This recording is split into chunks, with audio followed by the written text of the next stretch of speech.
Hello, it's Matt, and I'm back with the giveaway guitar. I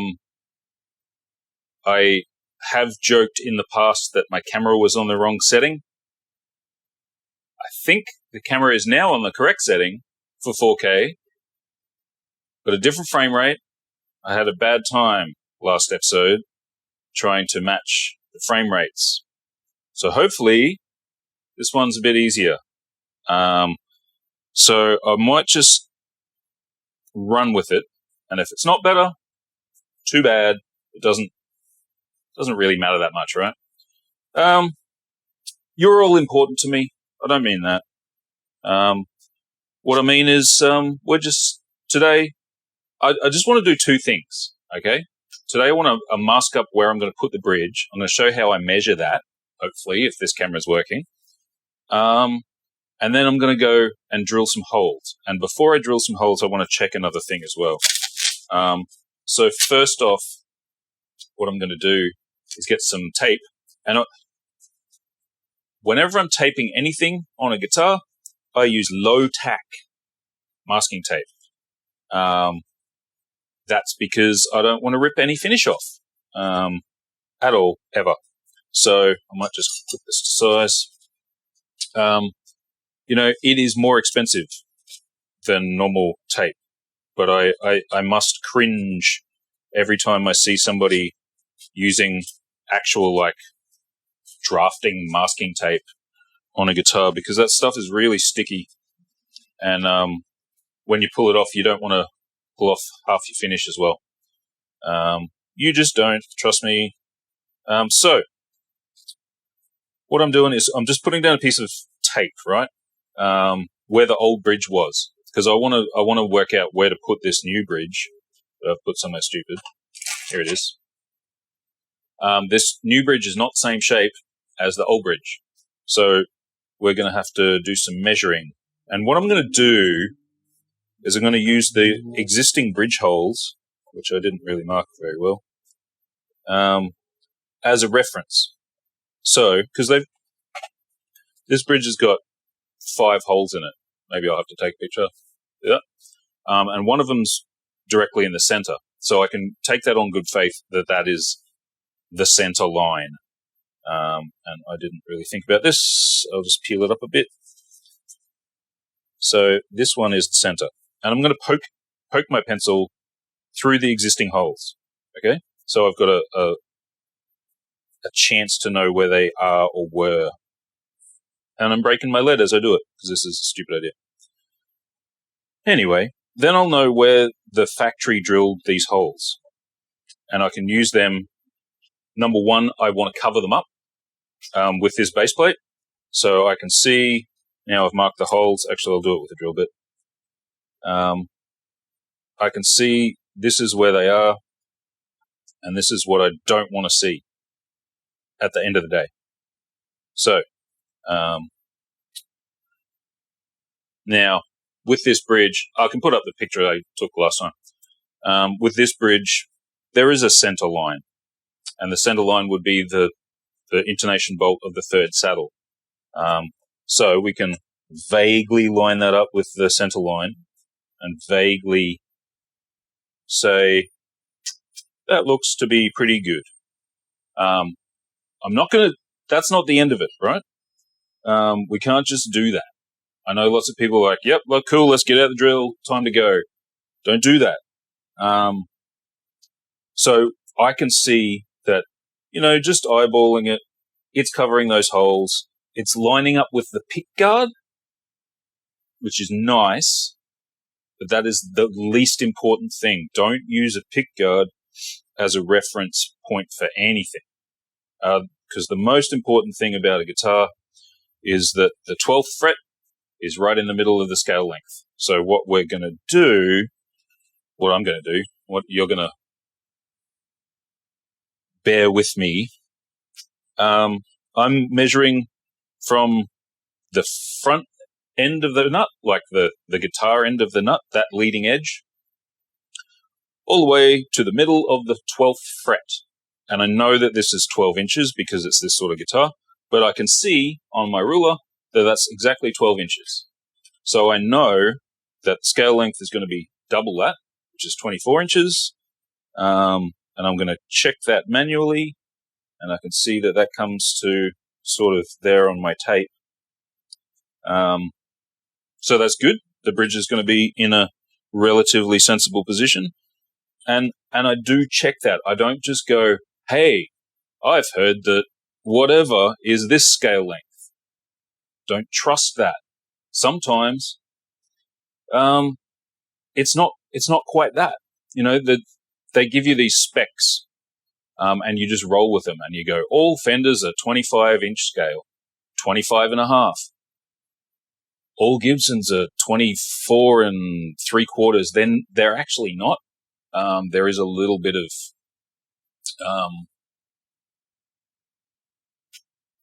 difference over the years. They made guitars for a long time. They didn't stick to this formula. But what you can be sure of is that the 12th will be in the middle. So always just measure where your 12th is, and then you know what the scale length has to be. Don't just go, yep, because I could have made this mistake, even though I know Mustangs are shorter scale. If I put the bridge at 25, this whole guitar would be ruined. I wouldn't be ruined, I'd just move it back. But you get where I'm going, hopefully. So what I'm going to do is I'm going to put a mark right on 24. And it's kind of hard because my ruler doesn't go down that far, but I'll put a mark at 24 on the treble side, and I'll put a mark at 24 on the bass side. And then I will have a ruler. I don't have a smaller ruler, but then I can put a line between those, and I'll know where the scale length should exist. And it's only really vital on the treble side, but I'm going to do a line across the whole thing. And there's pickguards in the way. That's annoying. So I know where this is going to need to be. And I'm going to make sure that the treble side of the high E, the treble E, is vaguely aligned with that scale length. And I can see that I have got enough room if I back that off. Hopefully my screwdrivers aren't in the way as much as they were last time, but they probably are. So if I adjust this out a little bit, that's going to be fine. It still covers the holes. It still looks okay with the pickguard. I'd probably modify the pickguard if it didn't, because this is more important than that. And I can see that that's going to line up. It might be close. And worst case, rather than changing anything, I might just get longer intonation bolts, because they don't come forward that far. And they could. There's lots of room. So we'll have a think about that. But what I'm going to do is I'm going to mark where the center line is. So we know where the center line is, because it's here. And we can double check. Man, this is a terrible pencil. Check with calipers, check with a ruler. I'm just going to roughly check that the outside screw holes are the same as the thing, so that's good. We know that. We can trust that that was manufactured right. And these ones are the same as these ones. So essentially the existing thing provides a guide, but we're not going to trust the guide. We're just going to trust ourselves.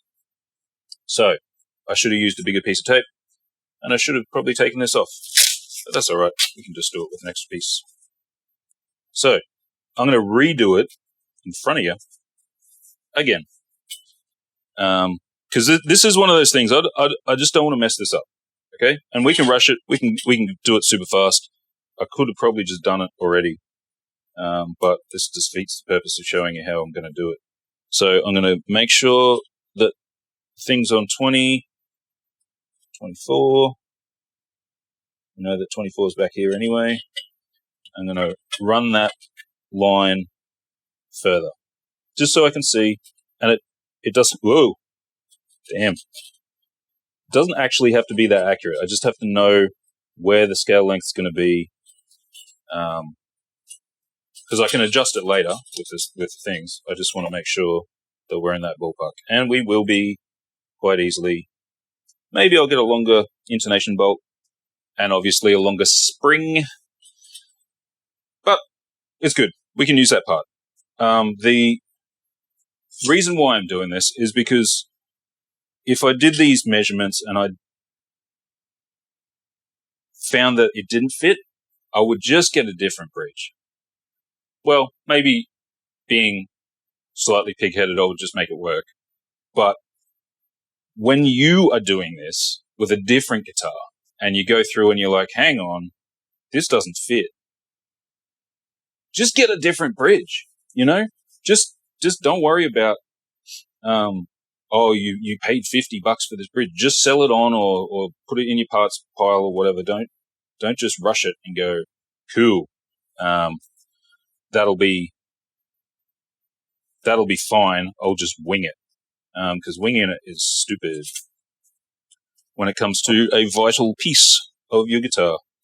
So, anyway, I'm going to make sure that this is in the middle, this middle screw hole, and I can see that it lines up with the middle of the pickups, and I can see it lines up with the inlay. So I'm pretty confident that that is the true middle, which, look at that, that's pretty good. So we can take that as the center, and we can take this as the center, and we can do it that way. I forgot to bring in some string. So what I'm going to do is I'm just going to mark it today, and I'm going to mark it where I reckon. And I'm just using pencil because we can erase it. But what I'm going to do is I'm going to mark out these screw holes. I'm just going to, just roughly, because I'm going to do this again. I'm going to mark it out, and I can see I've got 4. They line up with the other screw holes. They should. I assume it's there. So that's nice. That looks equidistant. And then I'm going to repeat this process, probably off camera, because it's pretty boring. But I can sort of see that I'm on the right track. I know this seems like it's taken a long time, and I could just do it. And I could just do it. But I'm trying to encourage people to slow down and have a think about stuff before they screw it up and then have to bring it in to somebody like me, and they've already drilled holes, or they've drilled them wacky, or whatever. So that's the process that I'm going to do. And I'm going to repeat it and see if it happens again. And then I can be like 100% sure that I'm not going to ruin somebody's guitar by rushing this bit, which is pointless, because rushing is like taking an extra half an hour off the job. That's pointless. So we're good with that. I think that's cool. Now I've sort of marked the scale length, and I can see where the scale length is. I wouldn't normally do this, but I do want to make a point about it. So, and I'll probably have to put the neck back on, but I did want to check, because I'll have to drill these at the drill press, and the drill press is over the other side of my building. And I don't want to film there. I don't want to deal with it. So while I'm at the drill press, I want to make sure that while I'm drilling holes and while I need perpendicular holes, I just want to check something about this neck. And I can tell, and this is maybe the point of this episode. I hope this camera's working. So on a bolt-on guitar, they're very rarely bolted. Like, the necks are not bolted on. They're just called bolt-on. But realistically, they're screwed on, okay? And they're big screws. I'll take a picture if you can't see that. And that's all that's happening. And I can feel, and this happens on a lot of guitars, that the holes in the body are the same size as the holes in the neck. And that's actually not good. So I'm going to fix that while I'm at the drill press. Okay? And it's important to do that, because hopefully, once this neck is off, you'll see what I mean. If you have 2 pieces of wood and this is 2 pieces of wood, and you put a screw through them. It's not really joining them together. You've just got a screw with 2 pieces of wood. So ideally what you want is the bottom piece of wood, or one of the pieces of wood, adjacent to the head of the screw. You want the hole in that piece of timber to actually be bigger than the piece that it ends up being in on the tip of the screw. I'm saying this a weird way. What I mean is that I can feel that the holes in the body of this guitar grab the screw. I can pick up this and take the neck off and hold it up by the screw. Okay? That shouldn't happen. Ideally what should happen is that the holes in the body are bigger than the thread of the screw, and that way when you tighten it up, the screws aren't grabbing the body. The screws are only grabbing the neck. Grabbing the neck here and drawing it into the body. Okay? And that's what you need to happen for it to be a good connection. Just having a look at the neck. See a little date stamp. 2032. 4th of, Americans. 2022. 220422. That's great. Anyway, so what I'm going to do while I'm here, I'm going to put that safe, put the screws safe, bridge safe. I'm going to put this neck somewhere better than right here. Somewhere. Right there, for now. So while I'm at the drill press, drilling these bridge holes, I'm going to drill these holes in the body, and I'm going to make sure that they're bigger than the diameter of these screws. So these screws are however big. I'm going to find the drill piece that lets them slip through freely, but I'm not going to drill out the neck. The neck stays the same. So I'm just going to make these 4 holes slightly larger, and then I'll be able to, as I tighten the neck on, it'll be drawing the neck closer to the body rather than just being 2 pieces of wood with screws in them, which does nothing. And that is something that you can check on your own guitar, because not many cheaper guitars do it. Most expensive guitars will have it, and you'll just see that the screw will just fall out of the body, and that's what you want. And that's what we'll be doing maybe this afternoon, but I've got lots of stuff to do. So I'm going to end this here. Sorry it's not super informative. Lessons are be slow,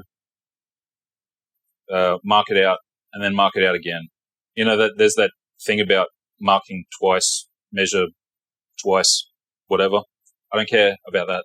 Just do it. Don't do it twice. Do it heaps. Just make sure. You got all the time in the world. If you don't have time, wrong hobby.